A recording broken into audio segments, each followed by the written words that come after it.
సంఘటనలు చూస్తే దేవుడు ఉన్నాడనే నమ్మకం తప్పదు. ఇందుకు పశ్చిమ గోదావరి జిల్లాలో జరిగిన ఓ ఘటన అద్దం పడుతోంది. ఒక భారీ త్రాచుపాము చనిపోతానని చెప్పి మరీ చనిపోయింది. పామేంటి చెప్పి చనిపోవడం ఏంటని అనుకుంటున్నారా? మీరు వింటోంది చూస్తోంది నిజమే. వీరవాసరం మండలం కమతాలపల్లిలో ఈ ఆశ్చర్యకరమైన సంఘటన చోటు చేసుకుంది. గత ఆదివారం నాడు కమతాలపల్లి గ్రామంలో ఓ భారీ త్రాచుపాము స్థానికుల కంటపడింది. అక్కడికక్కడే తచ్చాడుతోంది తప్ప ఎంతసేపటికి ఆ ప్రదేశం నుంచి పాము కదిలి వెళ్లడం లేదు. దీంతో కాస్త ఆశ్చర్యానికి గురైన స్థానికులు ఒకంత భయభ్రాంతులకు గురయ్యారు. ఆ నోట ఈ నోట ఈ విషయం తెలుసుకున్న ఆ పక్క గ్రామాల ప్రజలు కూడా అక్కడికి తరలివచ్చారు. అదే సమయంలో అక్కడే ఉన్న ఓ యువకుడిపై నాగేంద్ర స్వామి పూని, నేను రేపు ఇదే సమయానికి చనిపోతాను, నాకు పూజలు చేసి అంత్యక్రియలు నిర్వహించాలని పలికాడు. దీంతో అక్కడున్న వారంతా షాక్ తిన్నారు. మరుసటి రోజు సోమవారం ఉదయం ఆ యువకుడు చెప్పినట్లుగానే ఆ పాము చనిపోయి కనిపించింది.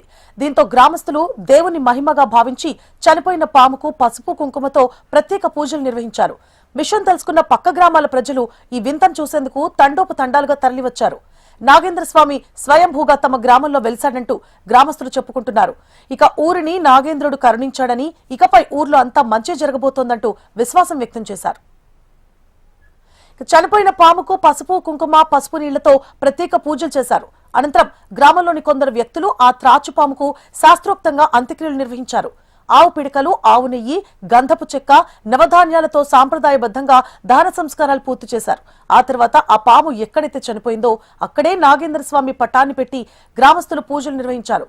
కొన్ని విషయాలు నమ్మడానికి విడ్డూరంగా ఉన్నా కళ్లారా చూసిన తర్వాత నమ్మక తప్పదని గ్రామస్తులు మాట్లాడుకుంటున్నారు.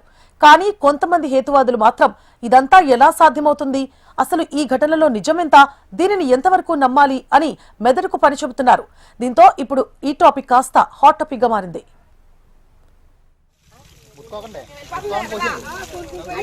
తక్కువగా పోయిందమ్మా,